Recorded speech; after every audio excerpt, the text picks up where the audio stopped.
And just to talk about Delaware County, last year alone, we serviced in Delaware County 3,790 victims of domestic violence. At our shelter, which I visited many times, we house 66 adults and 88 children. In emergency situations, to get them out of their homes, they needed a place to go because they were being abused. Over 4,500 people used our 24-hour hotline. Well, I met with the executive director last week. Not over the phone, where she called me to thank me. She actually took the time to drive to my office to tell me. I watched her go from grateful to frantic. She's like, Tom, I'm going to have to try to borrow money. And the environment out there is different. It's completely different. Since we had the mortgage-backed securities collapse, caused the market to collapse, underwriting on bank loans has gotten much tighter. She's not even sure she could raise the money through a loan. And I don't even want to get into the fact that we're going to be wasting money on interest that could have been going to services. She may be forced to close the shelter. She may be forced to shut the hotline down. These individuals will have nowhere to go.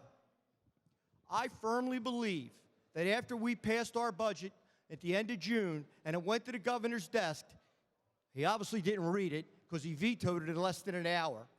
As we've heard already, there were 274 lines out of 400, and this is one of them that was agreed to.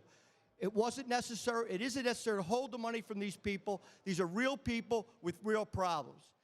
This whole issue of constitutionality, anyone watching at home, their eyes are probably glazing over. We're getting different opinions. From some lawyers say it's constitutional, some lawyers say it's unconstitutional. The only one then, once this gets out, if it gets out, that could challenge that is somebody with standing, and they'd have to take it to the Pennsylvania Supreme Court. That will never happen, ever.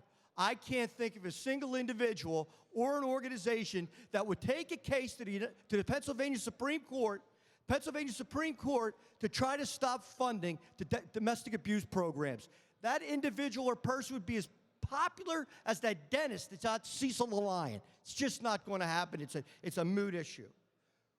This is extremely important to these families that are suffering from abuse. We need to get this done. It's been agreed to by everyone on both sides of the aisle, in both chambers, and the governor. It's simple. Just vote yes. Thank you, Mr. Speaker.